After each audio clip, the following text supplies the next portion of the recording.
That's what it's all about. Let me make sure my head's skelly right. So I be a pair and my feet be skelly on camera.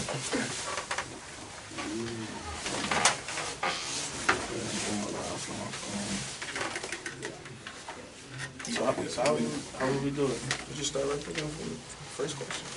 Alright. We can start whenever.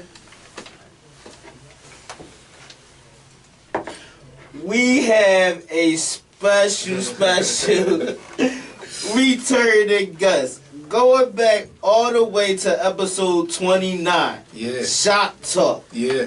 So listen to that episode. Check it out. It's a real good, dope episode. Now we're giving our listeners 2 back-to-back episodes with young black entrepreneurs in the game.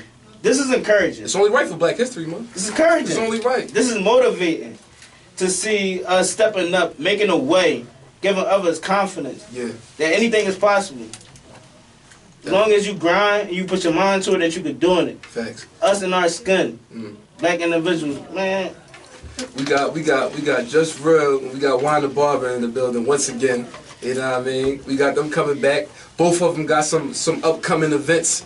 We gonna touch on all that. You know what I mean? We gonna get all to it. But first of all, we wanna say, you know what I mean? How you guys been, man? What's new? What's going on, man? Talk to us, man. Let the listeners know. Man, what's going on, man? This Wanda Barber. Yeah. There's been a lot going on, man. We got a lot of good that's been going on.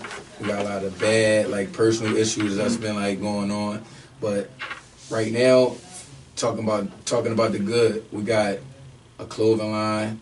My man's put forth a good ass like demonstration on how he can put out clothes and stuff like that. So we got a good clothing line out, and for it just to be starting, there's like a lot of different like sweatsuits. You got different shirts. You got a Scully right here that you can see that's peasy that I ain't gonna put on. What else? And what's the name of the clothing line for the listeners? Top Young Bosses. Yeah.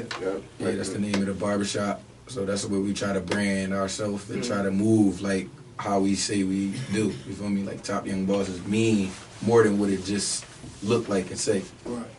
So just what's going on with you, bro? What's going on, man? How's life been treating you? Like bro said, you know, ups and downs. I think last time we was here, we was in a different location. Yeah. You know, now You been sailing somewhere. Right. 30 episodes ago. So I don't even think. I think around that time we just was getting the shop off the ground. Like we didn't even have our grand opening yet. So next month will be our year. So like I said, I was talking about the movie last time. Right. Yeah, I was talking about the movie last episode. And there's a little delay with the movie right now because we feel like it ain't the time yet. Yeah. So it's like we can still take our time with it and figure out what's the best time to drop it. Okay. And the thing is, y'all got y'all hands in a lot of different things right now. Like, y'all doing a lot of different things. So even just putting that on the back burner and just putting your clothing line and stuff out there. Y'all doing a lot. And it's just even motivating just like sitting back and saying it.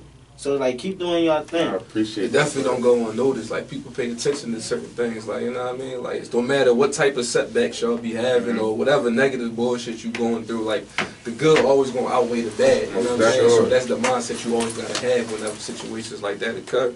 So what made y'all want to pursue entrepreneurship? I want to hear from both of y'all. Both of y'all, I know both of y'all got different experiences and whatever, but I want to know from both of y'all, whoever can go first. Go ahead first, bro. I was about to say, I think Juan started earlier than me. I would say, like just being in high school and having a craft, being in the field, where as though that you could actually take something that you do on an everyday basis and get paid to do that. Like that, I say, bro got earlier start than me with that. So just seeing like something like that, like my man.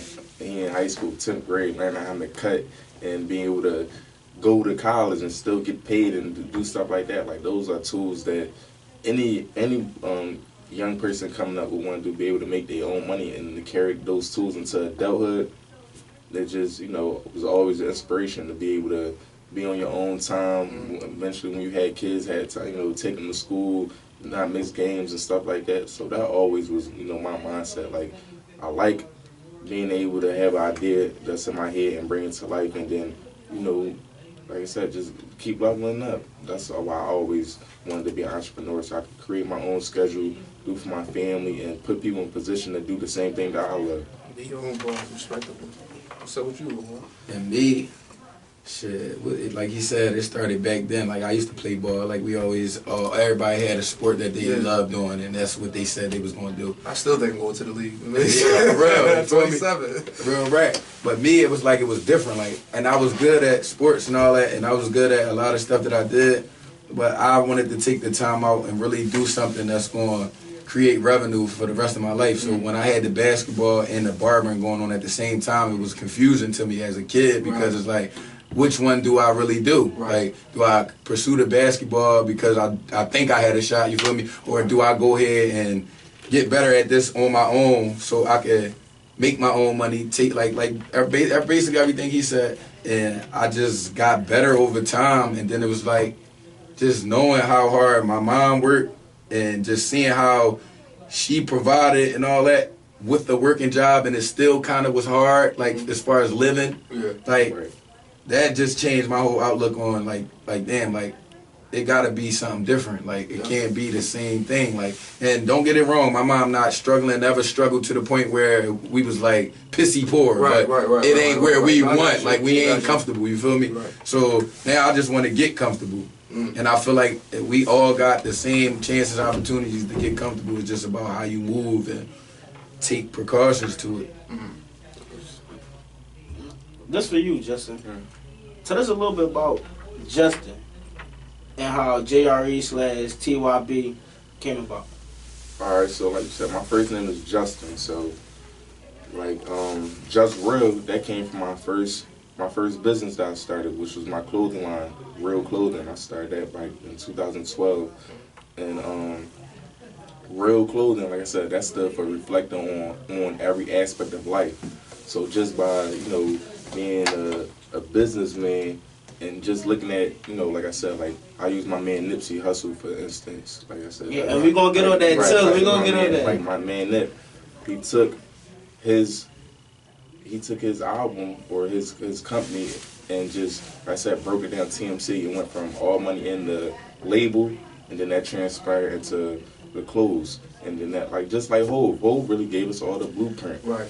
Rockaware clothes, Rockaware the label, state property, movies, all that stuff. So every time I just take their blueprint and whatever lane they did it, I finesse it into mine. So when I got into real estate, I said, all right, Just Real, I already got that. That's my Instagram, that's part of the clothes. Real estate, Just Real Estate. Like, I want. And it all just fit right in. Yeah. Just all fit right in. Just Real Entertainment, Just Real Empire, Just Real everything. Like, basically go with everything for real. And you got that branded and everything situated? Yeah, I got that. I own Just Real Estate LLC, JustRealEstate.com, Just Real, like, all that stuff I own legally. I know how you said, like, Nipsey and, like, Jay-Z, like, there's people that you, like, look up to, like, look at, do you try to, like, mimic them? Is there anybody in your life personally that gives you motivation, like, to keep going, or gives you that extra push? I mean, yeah, for sure. My brothers, like, Juan and Nell, like, Juan the barber, Nell the barber, like, just being, like, these people that, now that I just met a couple years ago now, like, we got, like, 15, 20 years in together. Yeah. You know what I'm saying? So, just for them, us all coming up together and seeing what they go through, seeing what I go through, and us using each other as a crutch, like, he will never fall, I will never fall, he will never let me fall, vice versa. So like I said, right now, everybody going through some real shit. Like, everybody got real issues. Like, I don't want... That's life. A lot of people try to sugarcoat that. Like, they think, like, oh, no, somebody winning, that's... Like, just celebrities. Celebrities go through real shit. Life don't stop for nobody. So, just, like I said, having people there in my corner that's on the same type of time as me, always keep me motivated. Support system. It's all about having a good support system. Seems like you got it, man. Right. That's what's up, for sure. But, like, all right, so I know when y'all decided that y'all wanted to be entrepreneurs, like, growing up, I can speak for myself, that's not the go-to in your family. You get what I'm saying? The goal is to we gonna work and we gonna pay bills. That's just how we was brought up and how we was living. Yeah, exactly. So how did y'all family take it when you was like? I'm pretty sure y'all all had jobs at one point. So how did y'all family look at y'all when y'all was like, no, you know what? Fuck it, I ain't working no more. I'm going and try to employ myself. I'm gonna try to put everything into myself. See, with me, well, you can go ahead and speak. But with me, it was like, Cause I gotta reinterpret that question and ask me that question again. Like how did your family take it when you realized, all right, I don't want to work for nobody else. I'm going to take this, because like that's a real big leap you got to do when you want to go work for yourself. Well, basically, when I first got barbering and it came about, I didn't want to do it. My mom was the one that was always, yo, you should do this. You should do this because it's gonna make you money at the end. You can work for it. She was the one putting the battery in my back. You had the support from the real. Okay, yeah, so it was like rare. I never really shied away from it. It was like, when I wanted to shy away from it, I couldn't, because I always had that constant reminder, like, this can make you money. Like, right. And you ain't got to worry about nothing. I ain't see it at first. I only see it now because I done grew. Like, I done grew from being at that stage where I wasn't a good barber. I wasn't sharp. I didn't take the time to work on my craft. But then once time passed and they seen how successful I was becoming with the barbering, they kind of let me do me, because they know I'm not going to make no bad decision or no stupid decision. Right. Every decision I make is therapeutic. Right. And I'm going to think it through before I do it. So was it a grind at first? Like, did you have like failures where like you started off cutting, but the cut wasn't too good, or where you thought like, all right, I can't do this? Did you have doubts in your craft at first? No, definitely. It's doubts with everything that we start and try to do, because you don't know what you to expect. So when I first was going about it, I always had like a natural hand for it. It wasn't always as sharp as I wanted it to look, but I never really messed up to the point where it was like, damn, like you need to chill off this shit. It was always, damn, you getting better. And I seen that repetition was what it was. And when I went to college, I ain't have nothing but repetition with a bunch of people that's around me in college that need haircuts, that don't want to travel. I'm the main dude that you got. And I'm not one of the barbers that's going to force you in my chair. I'm going to tell you and show you what I do, and then it's up to you to come. It's your choice, right? So when you come the first time, I'll make sure I do what I'm supposed to do so I can lock you in now as a future client. And now everything just been working. Like, I had a couple setbacks to where I felt like I ain't get pushed enough and stuff, but I can't put that on other people. Like, you know what I'm saying? Like, you got to go forward with yourself and make yourself believe. But no, I feel you on that too, not to cut you off or whatever, but I feel you on that though. Like a lot of, like, it was points where I feel like certain people need to give me that extra, like, I mean, like, just to help Drake you. said it best, certain people need to tell me they proud of me. Like, you know what I'm saying? You always need that. Exactly, like, and I never had that. Exactly. Besides from the people that you're supposed to, but people that you hold accountable for certain stuff, right? And then they don't abide by it or move on that manner, right. They fuck you up. But you know what I'm saying, I'm tough enough to get brought back to square one and regroup and then get better again. Right. So, and it's like you gotta have thick skin, because it's like you don't get the support, and it's like, damn, am I doing a good job? Yeah. Right. Am I supposed to be doing it? Yeah. And when you do get the support, it gives you a boost of confidence. Like, yeah, I am doing it. Right. So it's good to have the support. It's good to have a good support system, whether that's family, whether that's friends. Yeah.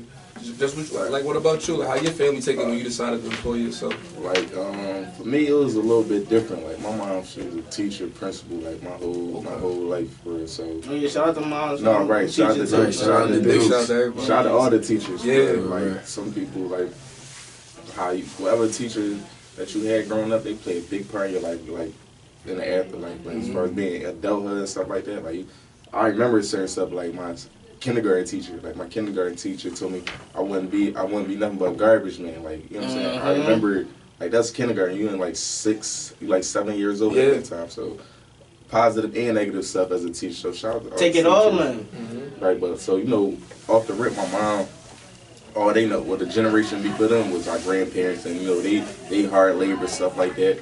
Our parents' generation, that was like the first generation to go to college for real. And then us, that's what they think. So it was a hard battle for a little bit. Like, my mom tell me go back to school. Go back to school, get a job, go back to school, like, boom, boom, boom. So not really until, I would say, like, we got the shot for real. Like, my mom just, like, stopped mentioning school to me for real. And, like, you know what I'm saying? Like, we got the shot when I was 25.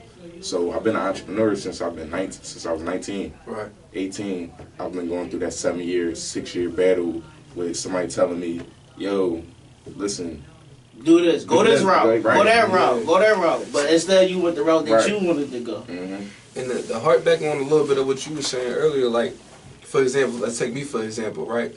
when I wanted to jump out the window and do like real estate, when I first got introduced to real estate, and you know, I was excited about it. You feel me? It was like, all right, this is a way I can create financial freedom for my family. I can provide for generations. And it's like I introduced it to my mom and to my stepdad, and it's like, I'm like, yo, this is what I'm gonna do. Like, cause I remember it vividly exactly what happened. I came late to Thanksgiving dinner one time, and everybody was blowing me up. Where you at? Where you at? But I'm driving for dollars. You know what I'm saying? I'm trying to find cribs. I'm trying to find fucked up cribs. I got two for me and Tom. Me and Tom, we got two pages full of them. We did a whole zip code on Thanksgiving Day. You get what I'm saying? A whole zip code. We hit the whole zip code, whatever. So I come back. I'm hyped. I'm showing them. They like, so how is this gonna make you money? You get what I'm saying? They don't understand. And like, it's like, all right, well, and then it's like everybody only had negative feedback for me. You feel me? So it's like, well, I know my man, he used to do this, and he quit after 2 weeks. But it's like, when you first trying to do something, that don't motivate you to want to keep doing it. So I'm not gonna blame them 100% on why I didn't pursue it. And that's what I ain't gonna lie and say that didn't like make me like, damn, is this really the right move? And like it pushed me away a little bit. You get what I'm saying? So like it's important to have that backbone and have those people in your circle. You know what I mean? Tell you to give you that motivation, even though you already believe in yourself. Sometimes you need that extra push to keep it going. You know? And it's one thing if you come to somebody about something, there's one thing to give you a negative feedback on it, but try to find something good in it too to offset it. You feel me? Like, don't just tell me, oh, this is going to do this, it's going to do this, it's going to do this, because they ain't doing nothing but draining me. And then I might not even want to talk to you again about nothing. Like, that's real shit though, because it's like at that time, like I was into it, and I ain't gonna lie, like it took me, I had to reconsider, because they were just telling me like they ain't really understand what wholesaling was, so they just was telling me all the negative things that can happen when you starting your own business or whatever. See, this is saying that you need to have a good circle around you. For sure. You need to have people around you that's on the same type of time as you. This is like how you said you was trying to get into real estate. If the people around you not into it, they gonna care less about it. They're not gonna care. But if you surround yourself with the same company, people that's trying to go get it like you, or the people that's into the same type of things as you, it's gonna make your circle better. It's gonna make you better as a person. Exactly. Like, before y'all even just to say this real fast, even if you don't have that support system, like everybody don't have, you know, like that support system at home or wherever, like wherever type of relation, anything, get around like-minded people. You don't necessarily have to know somebody in real estate in your family. You don't necessarily have to have an uncle or a dad that did real estate. Get in those circles, start going to real estate meetings, start networking, get in those circles, because there's so many like-minded people that are going through the same thing. Like us four, we all can relate to somebody telling us no. But we all, imagine we all linked up and we all shared our stories. We all going to be more motivated just to know that, dang, somebody told you no and you still here, and that's where you got, all right, damn. You keep moving. I'm just speaking of that. Next week, what's that, March 3rd? We got a special seminar coming up, top Young Boss class. So like you said, like surround, even if it's not in the family, surround yourself with the same type of people that's actually going for the same goal. So you got a class coming up.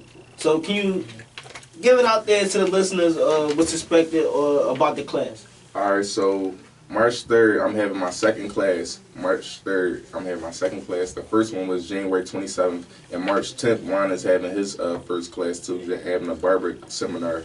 But on March 3rd, basically what is going on, or for my class, it's top Young Boss classes. So basically what I do is I take my 7 years experience as an entrepreneur, going on 8, and I break it down to 5 courses.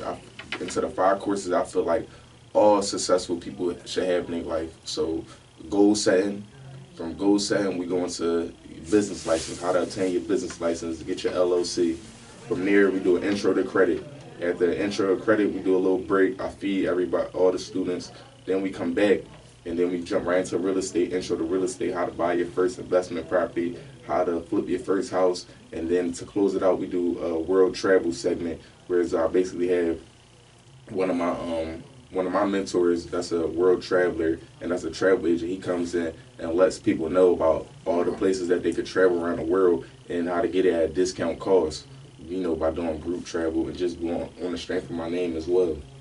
That's dope. For sure. That's For $100. dope. For $100. Yeah, for $100, man. Come sign up for these classes. Come get your tickets, $100. That's a lot. Like Yeah, you, that's a you lot. giving the streets game Right. right there. Game. Right, That's right. the keys to success. It's all beneficial. Yeah. So what? Like I know, understand. I seen a couple of people, you know, mention like, all right, like I seen you. Matter of fact, you was trying to explain to people what they getting for this $100. You get what I'm saying? Because everybody ain't got $100. You Right. get what I'm saying? Like to us, that may not be nothing, but a lot of people, $100, that may be. You know what I'm saying? That's like, damn, like they want to realize, you know, like then like we live in a city where it's who are you to charge? You Right. get what I'm No, saying? absolutely. And I'm pretty sure that was the main thing that was like deterring people away from having to pay that for the price. So like what like where did you get the method to want to charge that, like charge the price for $100? Like how did that come about? So I got that $100 idea from my man Nick. Hey, Didn't I tell you that get though? there. I told you that though. I was just telling him, I'm like, yo, Nip charged $100 a mixtape, Hove came bought 1,000 of them things. You know what I'm saying? So like I said, I used the blueprint that's already laid out, Exactly. and I implement it in my life. So Nip stole that $100 idea from. So for those of you that don't know, Nipsey Hussle sold a mixtape called Crenshaw for $100, hard copies. But he also, you could download for free on DatPiff and all the regular sites that you get your mixtape from. Right. So he got that $100 concept from an author named Jonah Berger. He's a professor at UPenn, marketing or business professor. So in his book called Contagious, that's where Nipsey read this idea basically about how Philly at Barclay Perm, back in the day, they sold a $100 cheesesteak. And like just I seen like you read them. that caused so much commotion just across the world. Like $100 Wow, cheesesteak, like That just must have been a that good talk. ass cheese. Right. Hey, Pop, My bad. 450. What's the fries? So just alone right there, that just caused, a lot of conversation. Like, so Oprah came through in town, Jay Leno, like all these celebrities and stuff, and They want to see what it's about. Right, so that's where I got my concept from. I said, if I could charge this for $100, not just saying because of $100, but it's a lot of game. I'm giving you five different topics for $100. A dub a topic. Like, come on now. Right. When you break it down like that, pay- people can understand. That's why I'm glad you're here to explain that. You know what I'm Yeah. saying? A topic. So that's where I got it from. Like you said, everybody don't have $100, but for those that do have $100, then when the invest, you get 1,000 million times that worth. Yeah. But and it just shows the quality of the product that you giving out. Cause it ain't like you charging $5-10 where you probably just gonna spit some bullshit out and just And then- collecting everybody. right. Like charging $100, so you getting like your money's worth. And you know? give right. Go ahead, my fault. Right. Like it's nothing but quality. Like you said, you getting 7 different topics, and that's about life. Like I didn't know about credit for real till I actually graduated school. Grown ass man. Right. No, for And that's real. how much debt I was in. I saw how shot my credit was. Wow. And until like now, so like you giving out good games. So like And you got like the life experiences to show what you Yeah. doing. So it's not like I'm just telling you. I'm not just telling you, you know what I'm saying, what I know or what I Google. I'm giving you life experiences and shit that I've been through, you know what I mean, to get where you need to be at. Yep, and like absolutely. you made it. Like so it's like you giving out game and you setting the blueprint for everybody else now. And the classes in our shop at Top Young Bosses Yeah. Barber Shop. Says My barber drawings. Yeah. I'm giving y'all a game on how to perform a cut and to make your own money. Like in this, March 10th. March 10th from 1 p.m. to 5. Yeah, plug all that. Like, come on, And man. basically, what I'm gonna do is I'm doing 2 live models. I'm gonna show people how to do a basic cut with like a detailed basic cut, not just take down and put the line on it. That's Right. just anybody do that. Right. But as far as detail and making the haircut last for 2-3 weeks to a month, Right. and to not have you coming right back. I'm gonna do the temple fade because I'm giving this is just the warm up for my full course class that I'm gonna do. This is just something just to get the interest in the door, Right. and then once I see the full interest of the people, then that's when I deliver them with the full course class where I'm gonna give you more knowledge than I'm gonna give you for the seminar. But for the seminar, you're gonna get the 2 live cuts. I'm gonna give you my background on how I did what I did and where I came from. Sanitation, since that's like the most important thing before you even do stuff, because you don't want people that break out or you giving out diseases and all this stuff. Right. So I'm gonna give you that. I'm gonna have a celebrity guest barber come in and speak about master barber, I should say, on his life and how he came about. And then it's gonna be just basically a lot of questions and answers, food. Right. Just basically, it's just for the people that want to learn how to cut. Right. Like that's really trying to. Right. And mainly a lot of females been reaching out to me as far as stylists. They want to better their craft and take their stuff to the next level. So I'm just here trying to help. And I see it as y'all giving back to the community, for real. Because it's crazy, because we live in a world now, it's like when you at the top, you want to stay at the top, and you don't want nobody. Crabs in the barrel. Right. You don't want nobody else coming up to where you at. Right. But y'all actually giving back Yeah. and actually teaching everybody else the game. Yeah. So it's like y'all really giving back to the community, so I respect y'all for even I doing that. appreciate that, bro. Yeah, real right. Like, I'm doing a lot of shit. It's not hard to show love, and it's never been hard for us to do it. Like, Right. cause it's like, why we knocking somebody? Right. Well, we this how people see us and they see all the stuff that we doing and all that. Trust me, our life ain't as different as motherfuckers will Yeah. see and think it is, but it's really, we just trying to keep pushing, and we know there's a lot of bullshit out here, and it's easy to fall victim to it. So it's like, we just trying to stay positive, take care of who we need to take care of, but don't get it fucked up. We ain't for the bullshit. Like, that's the thing. Like, Let them know. I just don't be, I mean, So but speaking of that, this question is for both of y'all. What are some of the challenges of being an entrepreneur? Basically in your field and in your field, what are some of the challenges y'all go through on a daily basis? just I know, like, just speaking for, just like I said, based off my experience and like my peers and the stuff that we talk about, it's all different for like it's focus, like just having a focus, like being able to focus and lock in and keeping your focus. Like, you know how New Year's resolution is, everybody get hyped around that time. Going to the gym. Going to the gym, all that. Right. But then they fade away. So you got 12 months of keeping that momentum up that you had on New Year's Eve for 365 days. Right. Like that, like the sun, you know, like I said, you got real life going on, this, that, third. So being able to maintain your focus throughout the storm, through